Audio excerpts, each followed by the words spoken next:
Hoi mai kainga. Koe ta olunga fika uluaki. Mau pas-pasi mai a makareta ke aloha e walata i sene e te aki.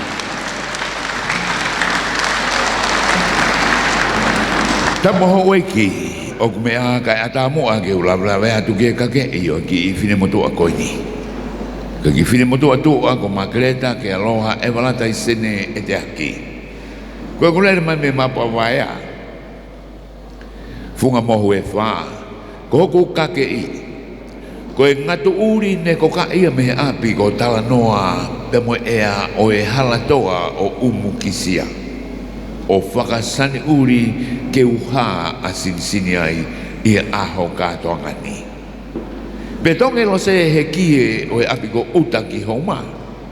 O tamani whakalamea a ke pulu. Ko hono sisi.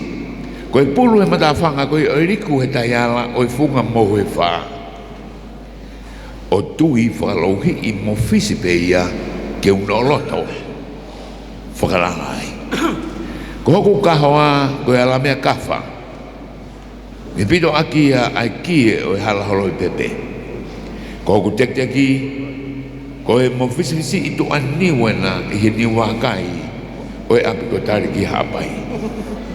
Ko glolo tākai, ko e erito e lolo, o e niwasiasi, o e api, teria na kapasia e hawhiri. Pasi mai kahine, he kuolongo e kakai. Whasa olunga, lātu kei fuku e tāmea, ko e kalapu mai re koula, mehi mapawaya. Fika ulaki e whea hui makareta ke aloha e walata sene e te aki.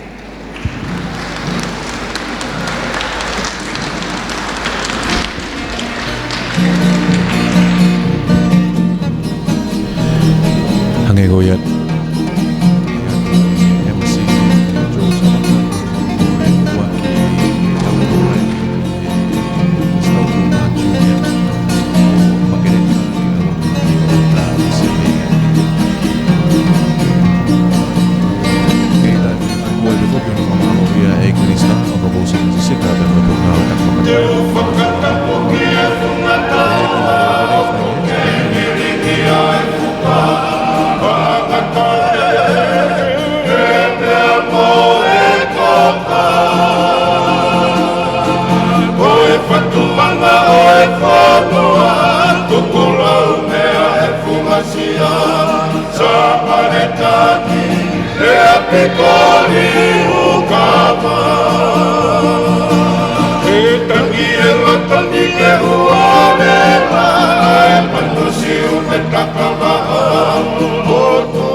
Kau fokia ngea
Mari e taulunga.